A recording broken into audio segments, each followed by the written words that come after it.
Welcome back, everybody, for another deep dive. This time, we're going to try to unpack this whole world of algorithms. Of Algorithm. not just how they work, but like all the kind of power dynamics they create. Right. And we've got a whole bunch of sources here that explore just that. Yeah. So we'll be looking at some pretty interesting examples, Yeah, for sure. like, Google's whole dominance with search. Right. And, that whole thing with the Occupy Wall Street hashtag Yeah, that's a fascinating one. on Twitter. And of course, we can't forget about Cambridge Analytica. Oh, yeah, we have to talk about that. It's going to be a fascinating deep dive. It is interesting, because we think about algorithms Yeah. as these kind of neutral tools, right? Yeah. Or even helpful things in our daily lives. Yeah. But what we're seeing in these sources Yeah. is kind of a different story. Yeah. A story about concentrated power and potential biases. Right. And even like how our emotions are being used. Yeah. It's kind of wild when you think about it. Like, I remember when Google first came on the scene, Yeah. it was like suddenly we were getting surf results in like seconds. Right. It felt like a revolution. It was. It was like, wow, algorithms are going to make the internet easy to navigate, user-friendly. Absolutely. Everything's going to be great. Yeah. What happened? Yeah, I think that drive for efficiency and saving time, it Right. morphed into something a lot more complicated, Yeah. right? It's not just about finding information fast anymore. Right. It's like algorithms are trying to predict what we want before we even know it, Yeah. almost shaping our desires Right. instead of just fulfilling them, Right. That's a great point.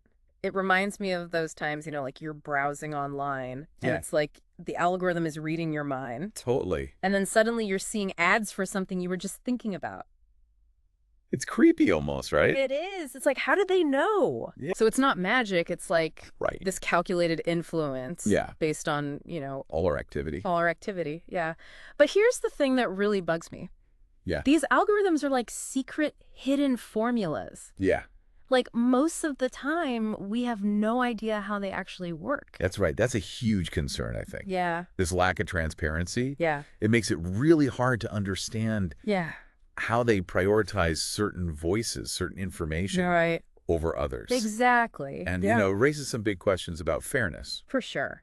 and whether we're really getting a balanced view of things. Mm-hmm. And speaking of which, one of our sources actually revealed Oh, yeah? this leaked Google patent application Right. that showed that their news algorithm, Mm-hmm. it prioritizes like these established brands like Right. CNN and the BBC. Okay. So does that mean like algorithms are actually reinforcing existing power structures Right. instead of making things more democratic? Yeah, it really challenges that whole idea of a level playing field, Right. And this preference for those established brands. Yeah. It's not limited to news. Yeah. It's popping up in music, in entertainment, Right. almost every corner of the internet. It really makes you think, right? It does, yeah. Like high search rankings often come from links Right. on those big, well-known websites. Yeah. So even if a smaller site has amazing content, Right. it's tough for them to compete. Exactly. Even if what they're offering is like really valuable. It's like the internet's become one giant popularity contest. It is, right. Yeah. Like the big players just keep getting bigger Yeah, you. and more influential. That's right. It reminds me of that whole fascinating story Yeah.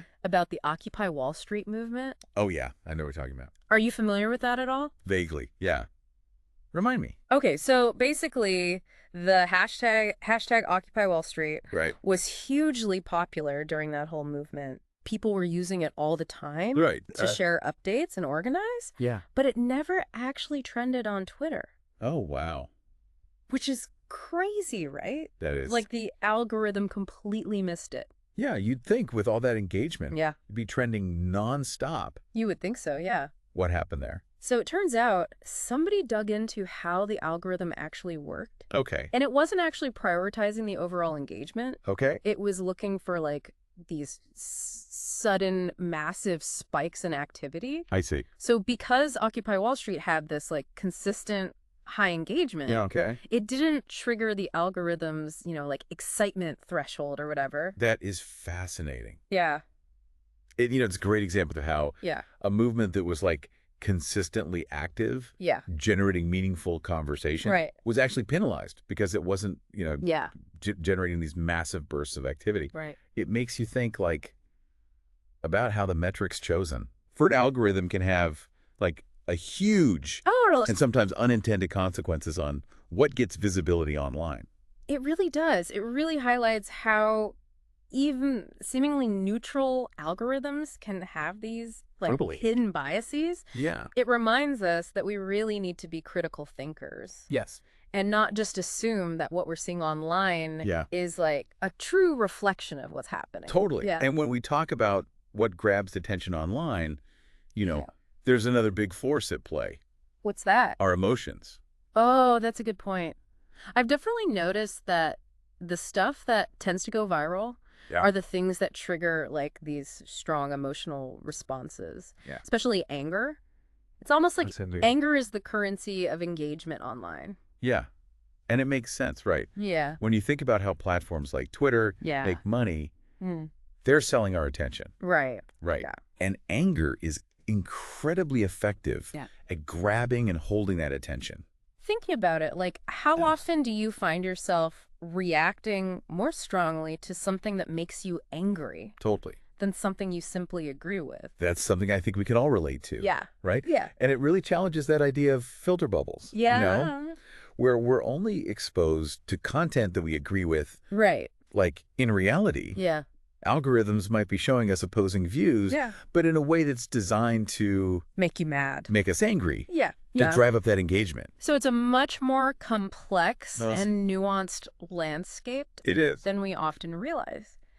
And speaking of complex, Yeah. let's talk about Cambridge Analytica. Oh, we got to dive into that one. Okay, so This was a wake-up call for a lot of people. it was? Right. Yeah. They took all this Facebook data Yeah.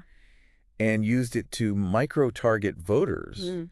based on like their emotional vulnerabilities. Yeah. It was pretty sophisticated. it was super sophisticated. Yeah. Yeah.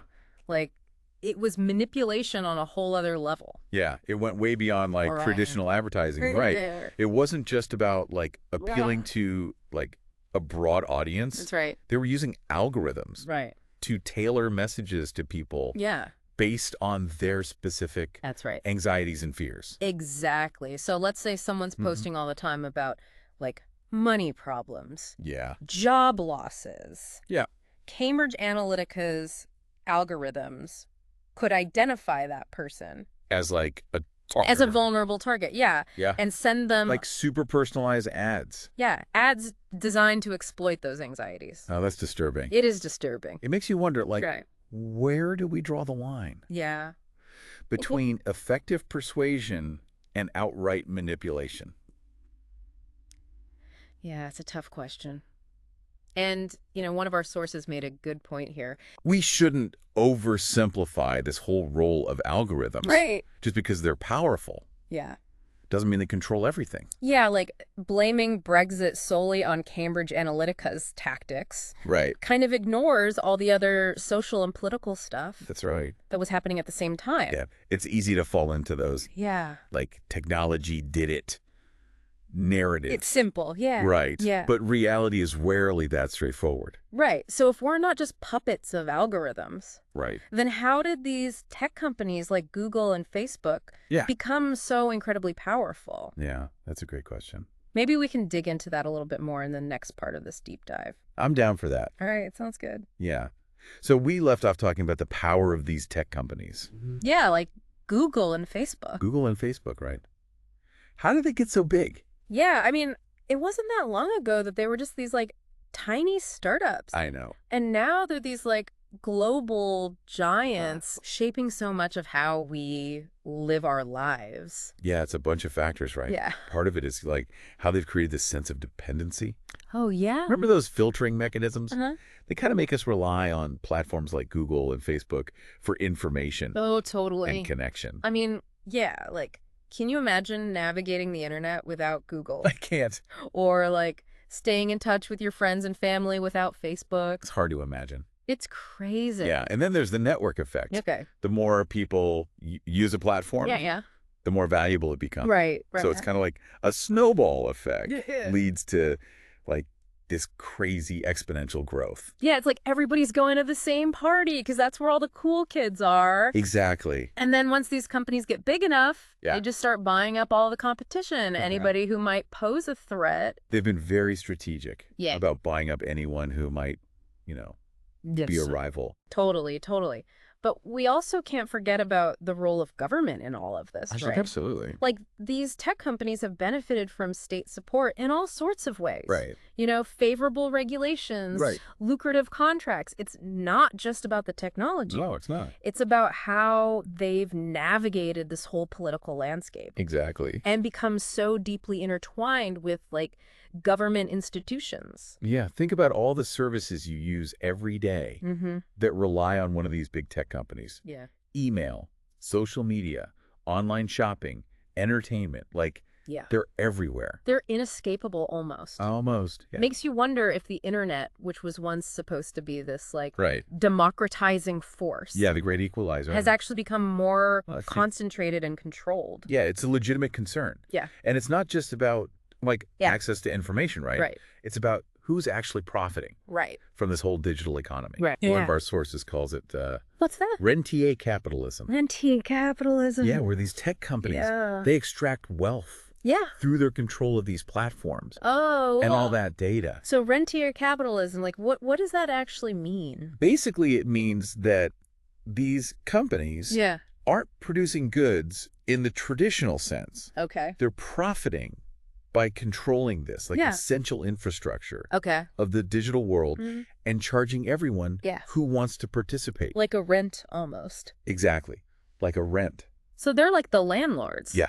They're the landlords of the internet. Of the internet. Collecting fees from businesses, individuals for using their platforms, their services. Yeah, it's like the rent just keeps going up. It does. Right. It always goes up. They're constantly finding new ways to like monetize our attention, our data, our entire digital lives. And that's a little unsettling. It is, when you really think about it. And like this concentration of wealth and power probably has like these broader societal impacts, right? Absolutely. Like, what are we looking at here? Well, it contributes to like growing inequality, both online and offline. Right. It's shaping the political landscape. Yeah. Impacting elections, even playing a role in social unrest. Wow. So, like, what can we even do about this? Yeah, are we just stuck? Yeah, are we just stuck in this system at the mercy of these tech giants? I don't think so. Okay. I think the first step is awareness, right? Okay. Like understanding how these systems operate, how they're designed to like capture our attention and extract value. Knowledge is power. Knowledge is power. Or at least it gives us like a starting point. The starting point, yeah. Maybe reclaim some control. Exactly. Once we know the game, we can change the rules. Right. So we need to be like more critical of the information we consume. Yes. More aware of the algorithms shaping our feeds. And like more vocal about demanding greater transparency and accountability from these companies. That's it. And you know, we should support initiatives that promote like a fairer, more democratic digital landscape. Yeah. Like what? Like data privacy regulations. Antitrust laws. Right. Alternative platforms that prioritize user control and ownership. So it sounds like there's like a it is real battle. A battle. For the future of the internet brewing. Right. Yeah. These tech companies, they're powerful. Yeah. But they're not unbeatable. Right. History is full of movements that challenged concentrated power and won. That's true. And remember, like, the internet itself came from this desire for something different. Totally. Like a rebellion against the status quo. It did. Right. So we can tap into that spirit again. I love that. We can demand better. Yeah. And build a better future online. Absolutely. But it starts with understanding what's going on. Right. The algorithms. Yeah. The power dynamics that need to be challenged. And that's exactly what we're doing with this deep dive. It is. Hopefully it's giving you, the listener, some food for thought. Yeah. And maybe some inspiration to like join the fight. For a more equitable and democratic internet. Because the internet is more than just technology, right? Yeah. It reflects who we are, what we value, what kind of future we want to create. That's a good point. And that future is still being written. It is, yeah. This deep dive, you know, has focused on like a lot of the downsides of algorithms and the power dynamics they create. Yeah. But are there any positives? Yeah, that's a good question. It's easy to focus on the negatives. Yeah. But we got to remember, algorithms are tools. Yeah. And like any tool, they can be used for good or for bad. Right, right. So are there any examples of like algorithms being used in a way that like benefits society? Absolutely. Okay. There's this whole movement now focused on ethical algorithm design. Okay, cool. Using algorithms to tackle like social challenges and promote fairness. That's awesome. So like where are we seeing that? Well, one area where algorithms are making a difference is healthcare. Okay. Researchers are developing algorithms that can help doctors diagnose diseases earlier and more accurately. That's great. For example, some algorithms can analyze medical images, like X-rays, MRIs, to find those subtle patterns that a doctor might miss. So the algorithms aren't replacing doctors. They're like helping them. They're augmenting their abilities. Yeah. And potentially like saving lives. Yeah. That's incredible. What about outside of healthcare? Outside of healthcare. Yeah. Are there other places where algorithms are being used for good? Definitely. Okay. In education. Okay. Algorithms are being used to create personalized learning. Oh, cool. For students. Okay. They can like analyze a student's strengths and weaknesses and recommend tailored learning materials. Oh, wow. And activities. So it's like every student gets their own customized learning plan. Exactly. That adapts to their needs. That's the idea. That's amazing. It could revolutionize education. It could. That's amazing how algorithms can be used in like so many different ways. So many ways, yeah. Are there any efforts to like empower individuals to control their own data?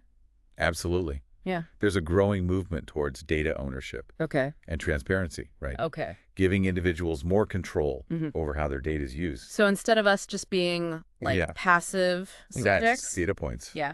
Of data collection. Yeah, exactly. We could actually become active participants. Active participants. Choosing how our data is used and like benefiting from it. Exactly.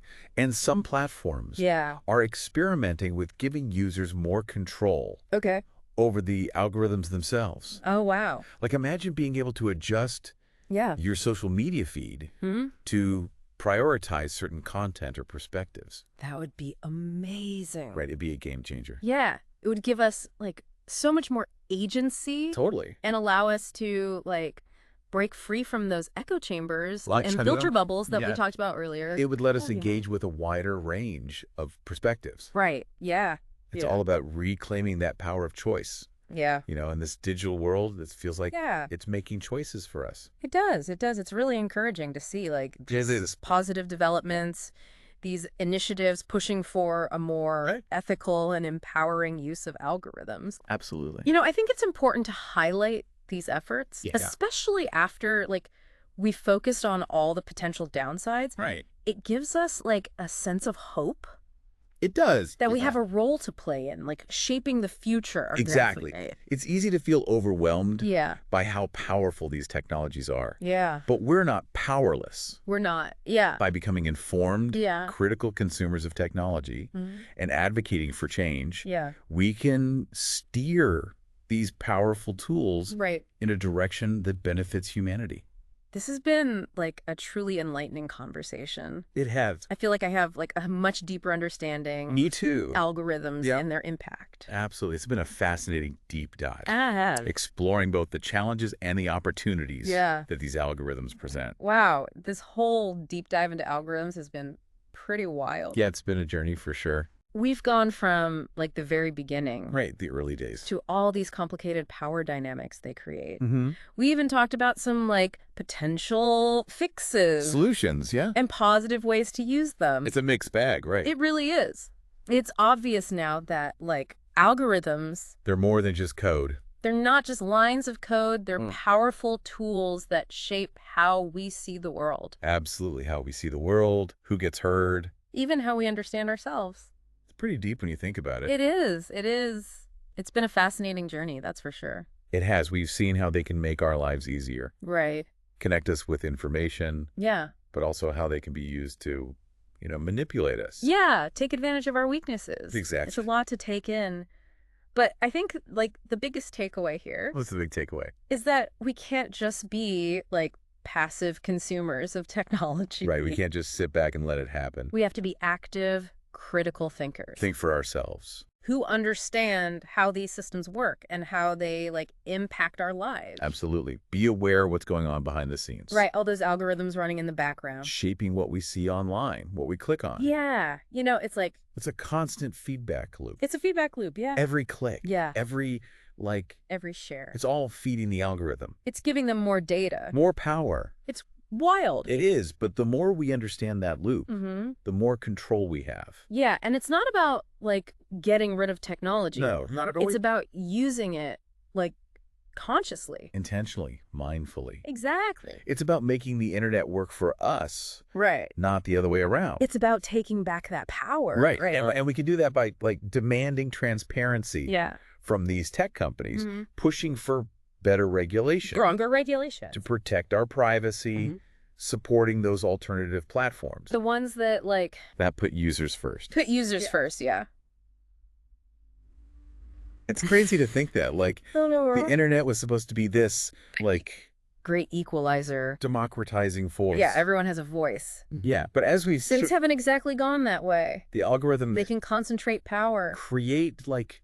new inequalities. That's the paradox, isn't it? It is. Yeah. So, like, what does all this mean for, like, the average person? Right, the everyday internet user. Yeah, what can we do? To navigate this whole thing. Yeah, to make sure we're using technology. Make it work for us. That aligns with, like, our values. It starts with awareness. Yeah. Education. Okay. The more we know about how these things work, the better choices we can make. So, like, learn the rules of the game. Exactly. So we can play it strategically. That's it. So, like, what are some, like, practical tips for our listener? Okay, well, first, be mindful of what you're consuming online. Okay, yeah. Don't just scroll.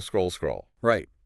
Question those sources. Yeah. Look for different perspectives. Fact check anything that seems a little fishy. That's good advice. It's easy to just get swept up in, like the flow of information. The endless feed. Yeah, but taking a moment to, like, stop.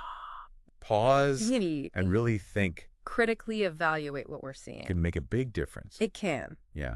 Okay, what else? Okay, second, pay attention to your emotions. Oh, yeah. If you're getting, like, riled up by something online, take a step back. Breathe. And ask yourself, why am I feeling this way? Right. Is this algorithm trying to push my buttons? Right, like, don't feed the trolls. Exactly. Sometimes the best response is no response. So walk away. Disengage. Don't give them your energy. Yeah, okay. Good advice, number 3. Number 3, diversify your sources. Oh, okay. Don't just rely on, like, a few platforms for news and information. Yeah. Explore those alternative sources. Support independent media. Yeah. Seek out voices that, that are different from mine. That challenge your assumptions. Right. It's easy to get stuck in those, like... It is. Those echo chambers. Yeah, surrounded by people who... disagree with you all the time. All the time, yeah. But hearing different perspectives... It can broaden our understanding. Yeah, because more informed. For sure. It's about embracing. Yeah. The diversity of thought that the internet makes possible. I love that. Okay, what's the last one? And finally, don't be afraid to speak up. Okay. Advocate for change. How do we do that? Support those organizations fighting for digital rights. Okay. Data privacy. A more equitable internet. Tell your elected officials you care about these issues. So we're not powerless. We're not powerless. We have a voice. We can use it to, like, shape the future. The future of the internet. I love that. The internet's a powerful tool. It is. And ultimately, it's up to us how we use it. Right, like for good or for bad. For connection or division. Collaboration or, like, manipulation. Empowerment or control. The choice is ours. Wow. It is. That's a powerful message. It's a lot to think about. This deep dive has been a real journey. It has. Hopefully it's inspired our listeners to, like... think differently. Be more intentional. Be more empowered. About their own digital lives. Because the internet's still changing. It is. It's constantly changing. And we all have a role to play in where it goes. We do. Thanks for joining us on this deep dive. It's been a pleasure.